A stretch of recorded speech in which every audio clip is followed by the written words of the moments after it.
शहर के शोर शराबे से दूर पहाड़ों की गोद में बसा एक छोटा सा गांव था, नूरपुर। नूरपुर अपनी हरियाली और वहां के लोगों की सादगी के लिए जाना जाता था। लेकिन उसी गांव के सबसे आलीशान मकान, जिसे लोग हवेली कहते थे, उसके अंदर अंधेरा छाया हुआ था। ये अंधेरा रोशनी की कमी का नहीं, बल्कि इंसानियत की कमी का था। वहां 9 साल की एक बच्ची रहती थी, ज़ैनब।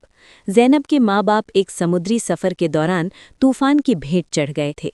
ज़ैनब के पास विरासत में बहुत धन दौलत थी, लेकिन उस दौलत की रखवाली करने वाला कोई नहीं था, सिवाय उसके ताया यानी बड़े चाचा हाशिम और ताई शकीला के। शकीला एक लालची और बदमिजाज औरत थी। उसे ज़ैनब की दौलत से तो मोहब्बत थी, लेकिन ज़ैनब से नफ़रत। उसने ज़ैनब को हवेली के एक पुराने गोदाम में रहने पर मजबूर कर दिया। शकीला के अपने 2 बच्चे थे, दानिश और सारा। सुबह का सूरज निकलते ही शकीला अपने बच्चों को मेज़ों पर सजा हुआ नाश्ता परोसती, मक्खन, मलाई और ताज़े फल। वहीं ज़ैनब को रसोई के फर्श पर बैठकर रात की बची हुई सूखी रोटियां खानी पड़तीं। शकीला अक्सर कहती, ए मनहूस, तू तो अपने माँ बाप को खा गई, अब हमारी किस्मत पर नज़र मत डाल, काम कर और चुप रह। नन्ही ज़ैनब सारा दिन हवेली की सफाई करती, भारी बाल्टियां उठाती और रात को ठंडे फर्श पर सो जाती। हाशिम सब देखता था, पर अपनी बीवी की बदजुबानी के आगे गूंगा बना रहता था। भूख और अपमान का वो दिन। एक बार गांव में बड़े जमींदार के यहाँ दावत थी। शकीला ने अपने बच्चों को रेशमी कपड़े पहनाए और खुद गहनों से लद गई। घर में खुशबूदार पुलाव और कबाब बने थे। ज़ैनब ने 3 दिनों से ढंग से कुछ नहीं खाया था। भूख के मारे उसकी अंतड़ियां कुलमुला रही थीं। जब शकीला तैयार होकर निकलने लगी तो ज़ैनब ने हिम्मत जुटाकर उसका पल्लू पकड़ा और रुआंसी आवाज़ में कहा, ताई अम्मी, बहुत भूख लगी है, क्या मैं बचा हुआ थोड़ा सा पुलाव ले लूं? शकीला का चेहरा गुस्से से लाल हो गया। उसने ज़ैनब को धक्का दिया और पास पड़े जलते हुए कोयले के चिमटे से उसके हाथ पर दाग दे दिया। ज़ैनब की चीख दीवारों से टकरा कर रह गई। शकीला चिल्लाई, ये पुलाव खानदानी लोगों के लिए है, तेरे जैसे यतीमों के लिए नहीं। अगर आज के बाद रसोई की तरफ कदम रखा तो तेरी टांगें तुड़वा दूंगी। ज़ैनब अपनी जलती हुई कलाई लेकर गोदाम में जा गिरी।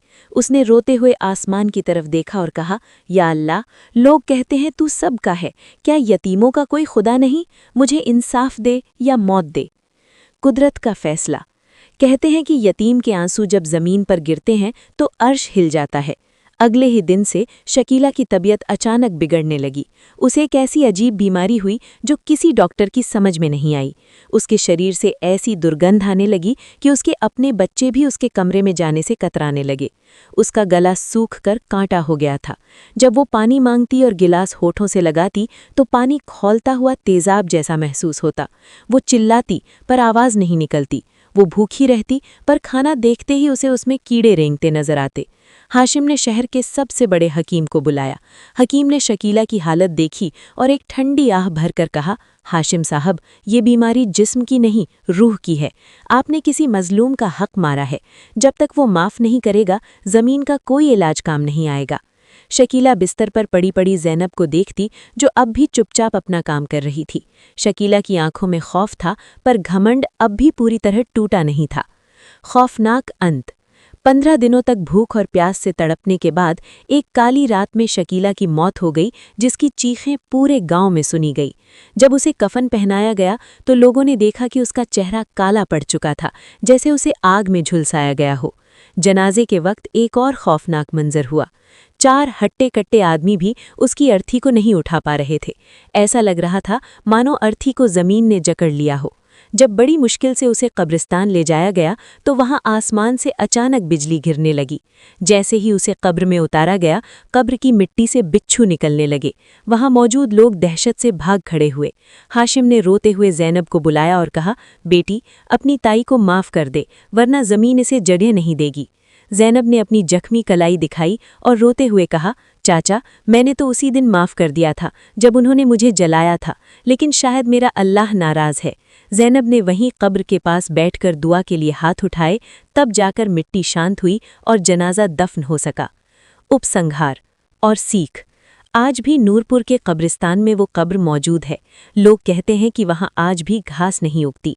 हाशिम ने अपनी बाकी ज़िंदगी ज़ैनब के नाम कर दी और उसकी दौलत से यतीमों के लिए एक मदरसा और आश्रम बनवाया। सीख।